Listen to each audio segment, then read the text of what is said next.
हड़प्पा सभ्यता की एक महत्वपूर्ण विशेषता इसकी टाउन प्लानिंग है।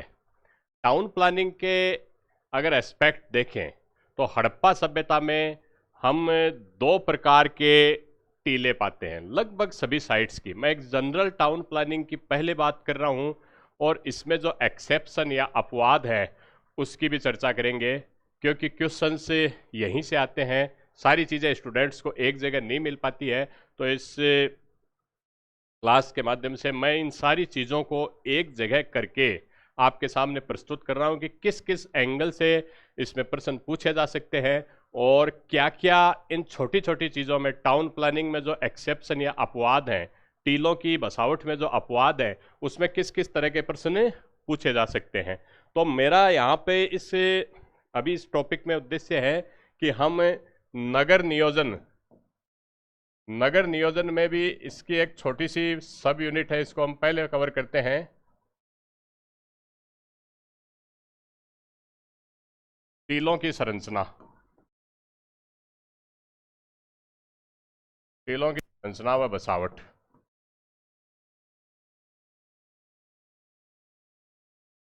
यहाँ पर टीलों की संरचना, बसावट और उनके दुर्गीकरण के एस्पेक्ट को हम कवर करेंगे। यहाँ हड़प्पा सभ्यता की, जैसे मैंने बताया कि हड़प्पा सभ्यता के लोग कृषि पर आधारित थे, नदी के किनारे रहते थे, इसलिए ये उनकी मजबूरी थी कि मानसूनी बाढ़ से बचने के लिए वो अपने निवास स्थान ऊंचे टीलों पर बनाते थे। एक जनरल जो हड़प्पा सभ्यता की बसावट का पैटर्न है वो ये है कि हड़प्पा सभ्यता में दो टीले होते थे। एक पश्चिमी टीला होता था जो साइज में छोटा होता था और इसको दुर्ग टीला भी कहा जाता था, और ये पश्चिमी टीला प्रशासनिक केंद्र होता था। ये पश्चिमी टीला प्रशासनिक केंद्र होता था और ये आकार में छोटा होता था। आकार में छोटा होता था, यानी हड़प्पा सभ्यता के शहरों का प्रशासन इसी पश्चिमी टीले से चलाया जाता था, ऐसा खोज के आधार पर निष्कर्ष निकलता है। दूसरा जो टीला होता था वो पूर्वी टीला होता था, जिसे नागरिक टीला या नगर टीला कहा जा सकता है।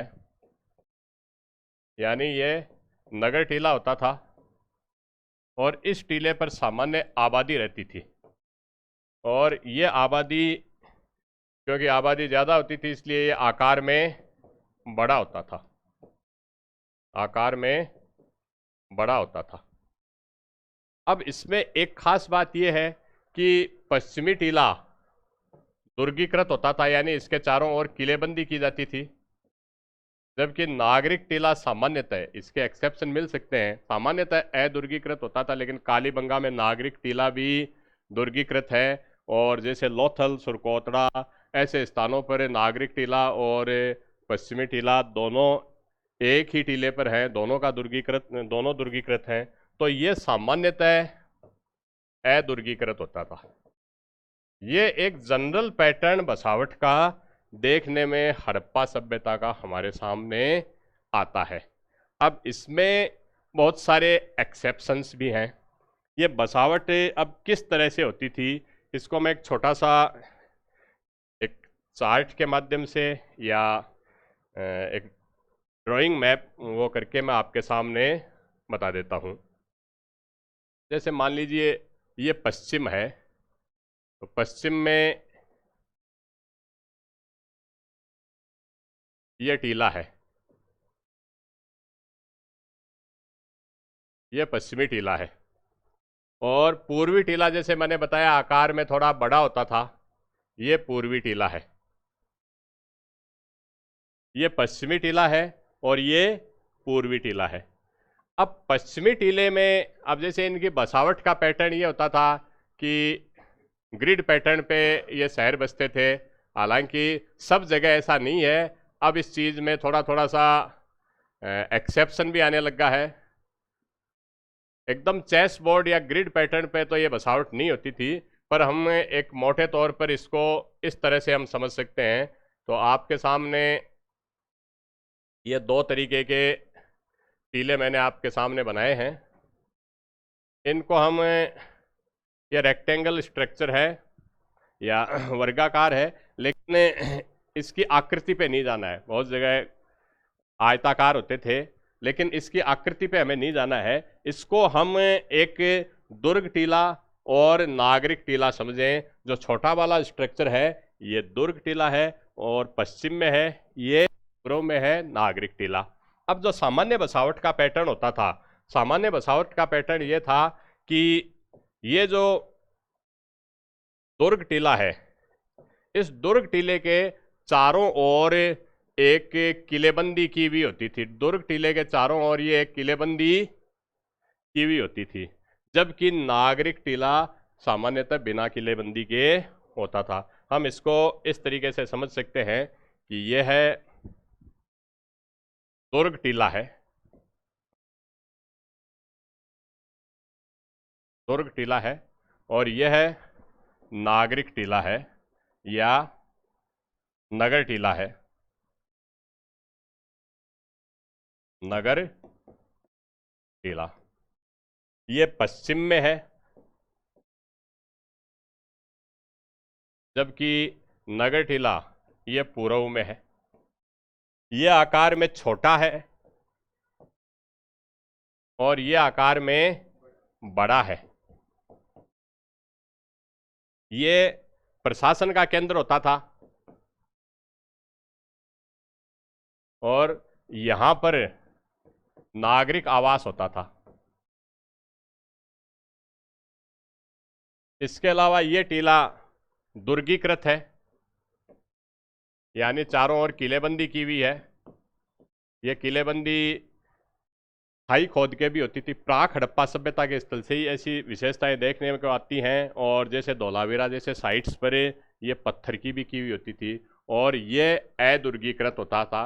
ये जो मैंने अब तक स्ट्रक्चर बताई है, ये हड़प्पा सभ्यता में बसावट का, टीलों पर बसावट का एक सामान्य पैटर्न था। अब इस सामान्य पैटर्न में बहुत सारे एक्सेप्शन भी हैं।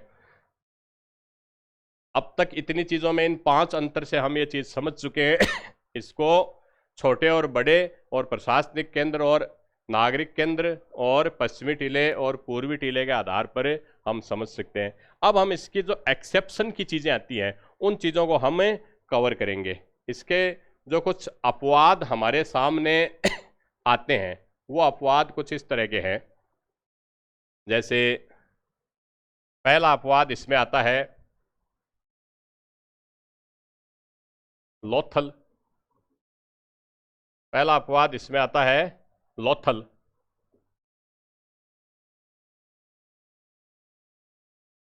दूसरा अपवाद आता है इसमें सुरकोतड़ा।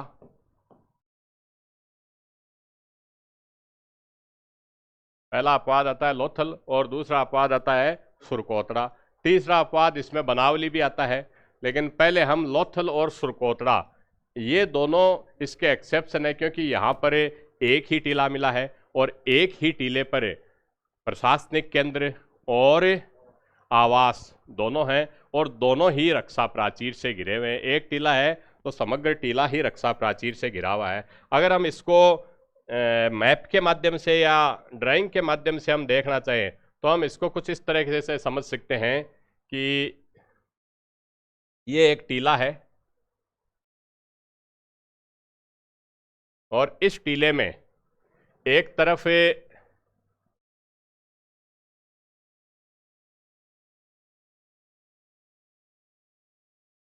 दुर्ग टीला है, और दूसरी तरफ हम देख सकते हैं कि दूसरी तरफ नगर टीला है।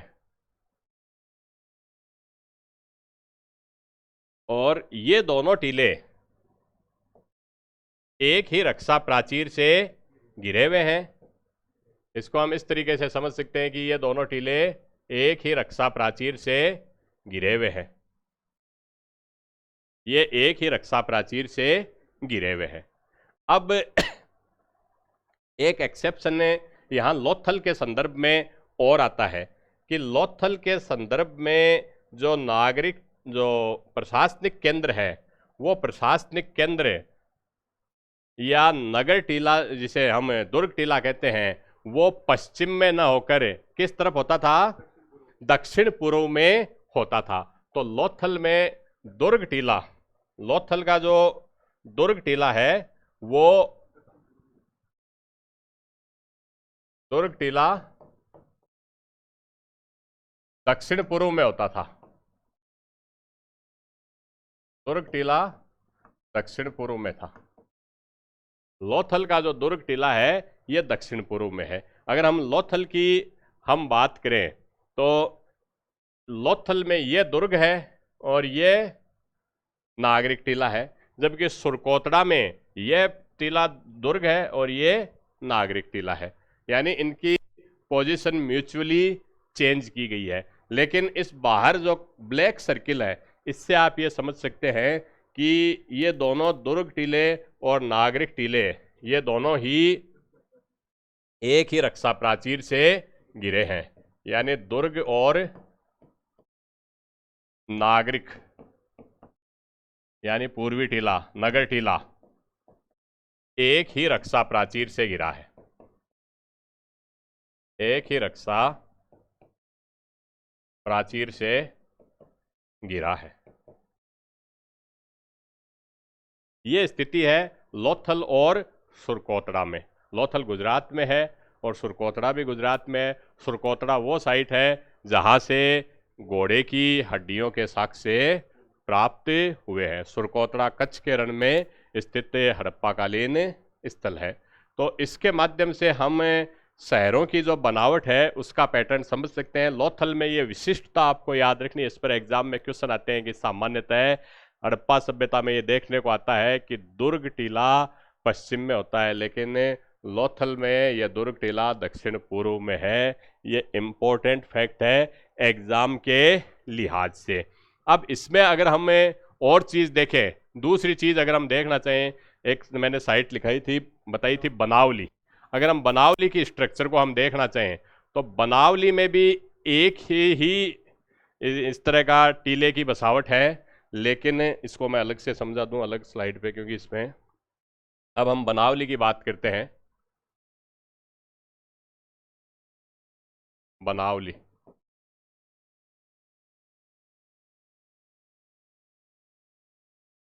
बनावली की बसावट कुछ इस तरह की है कि बनावली में जो दुर्ग टीला और जो नागरिक टीला है इसके बीच में एक दीवार खड़ी की गई है और दोनों की किलेबंदी है, लेकिन दुर्ग टीले की अलग से किलेबंदी की गई है। अगर हम इसको ऐसे समझें कि दुर्ग टीले व नागरिक टीले के बीच या नगर टीले के बीच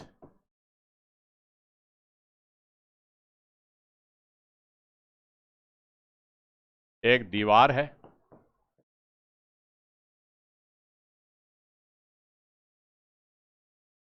तथा दोनों संरचनाएं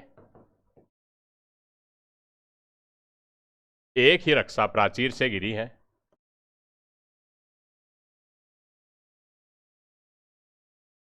रक्षा प्राचीर से गिरी है तथा जो आपका दुर्ग टीला है उसकी अलग से किलेबंदी की गई है। दुर्ग टीले की अलग से किलेबंदी की गई है, अलग से किलेबंदी की गई है।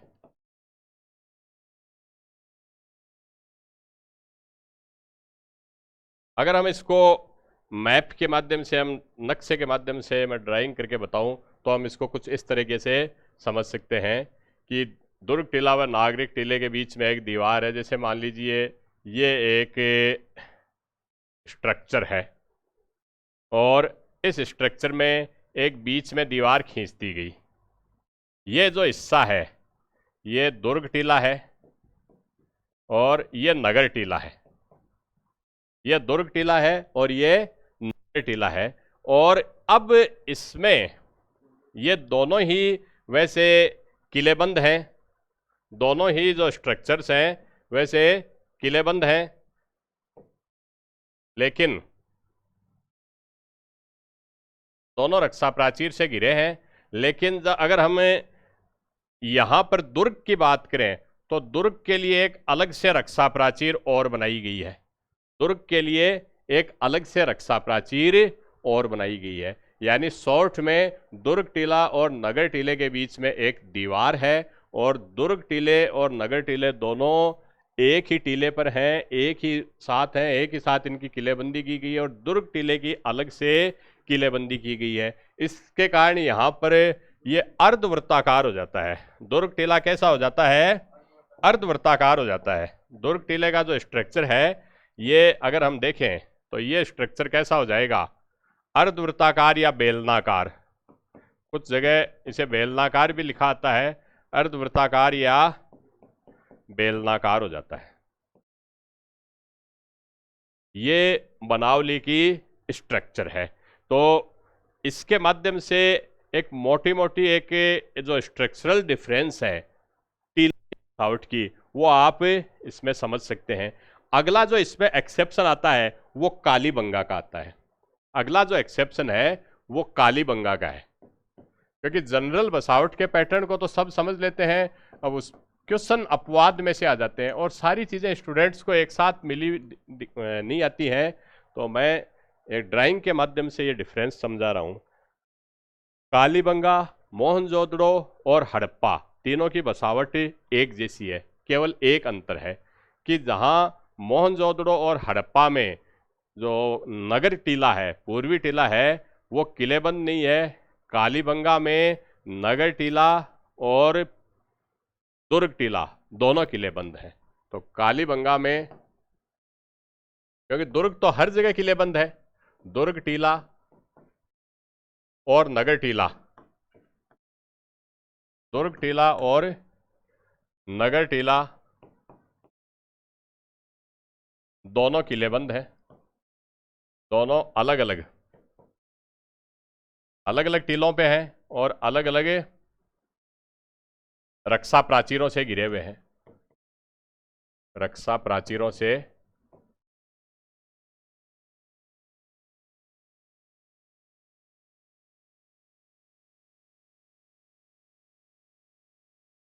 दोनों अलग अलग रक्षा प्राचीरों से घिरे हुए हैं। इसके अलावा अगर हम देखें तो कालीबंगा में जो दुर्ग टीला है उसके अंदर एक द्विविभाजीकरण या द्विभागीकरण इसका और किया गया है। और वो द्विभागीकरण कुछ हम इस तरीके से समझ सकते हैं। अगर कालीबंगा का मैं यहाँ पे स्ट्रक्चर बनाऊं, ये कालीबंगा का दुर्ग टीला है, इसके अंदर एक पूर्व से पश्चिम की तरफ एक दीवार खींची गई है। ये कालीबंगा का दुर्ग टीला है, इसमें पूर्व से पश्चिम की तरफ एक दीवार खींची गई है। और ये जो दीवार है ये यहाँ पर इसको दो भागों में बांट देती है, उत्तरी भाग और दक्षिणी भाग। यहाँ महत्वपूर्ण विशेषता यह है कि अब ये अगर हम पूर्व की बात करें, ये पूर्वी हिस्सा है। यहाँ पूर्वी हिस्सा और पश्चिमी हिस्सा दोनों अलग अलग रक्षा प्राचीरों से घिरे हुए हैं। ये दोनों अलग अलग रक्षा प्राचीरों से घिरे हुए हैं। ये जो हिस्सा अगर हम कहें तो इसको हम कह सकते हैं दुर्ग टीला, और ये हिस्सा अब हम कह सकते हैं नगर टीला यानी पूर्वी टीला। और इसमें एक चीज और देख सकते हैं कि दुर्ग टीला इसका फिर से दो भागों में विभाजन किया गया है। तो ये एक इसमें महत्वपूर्ण विशेषता है। इसके अलावा एक दो एक्सेप्शन और मिलते हैं अगर हम इसको देखें। जैसे कालीबंगा के बाद में जैसे अल्लादीनो और 4-5 तक हो गए थे। तो छठी विशेषता है, दो शहर हैं चन्नूदड़ो और अल्लादीनो। अल्लादीनो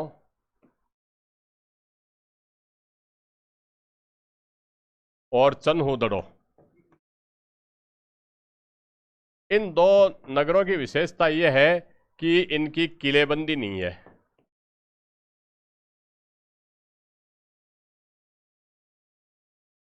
इनकी किलेबंदी नहीं की गई है,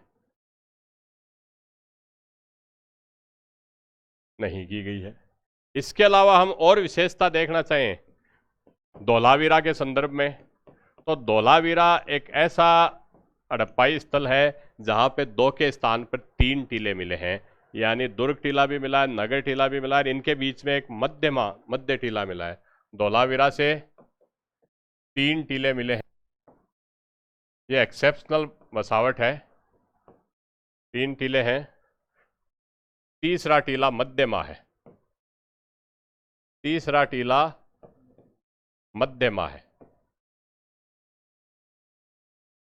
धोलावीरा से 3 टीले मिले हैं और इसमें तीसरा टीला मध्यमा है। और धोलावीरा में एक खास बात है कि ये जो किलेबंदी की गई है, किलेबंदी पत्थर से की गई है। किलेबंदी या जो रक्षा प्राचीर है, रक्षा प्राचीर, ये पत्थर की है। इस क्षेत्र में पत्थर पाया जाता था, तो ये पत्थर की है। शेष जगह खाई खोद के और ईंटों की एक मैसिव स्ट्रक्चर, भव्य संरचना बनाई गई है। इसके अलावा अगर हम देखें तो सूतका गंडोर एक ऐसा स्थान है, सूतका गंडोर बलूचिस्तान की अंतिम सीमा पर ईरान बॉर्डर पर हड़प्पा सभ्यता का सबसे पूर्वी छोर है और यह दास्क नदी के किनारे पर स्थित है, मकरान कोस्ट पर दास्क नदी के किनारे पर स्थित है, जो अरब सागर कोस्ट पर। और सूतका गंडोर का दुर्ग प्राकृतिक चट्टान पर है, प्राकृतिक चट्टान पर है। सूतका गंडोर का दुर्ग एक प्राकृतिक चट्टान पर है। तो इसके माध्यम से दुर्ग और नगर टीले की बसावट की सारी चीजें एक साथ, इनमें क्या क्या अंतर है, बसावट के पैटर्न पे किस किस तरह के क्वेश्चंस आ सकते हैं, खास तौर पर दुर्ग से संबंधित थे, वो सब चीजें मैंने आपको बताई हैं।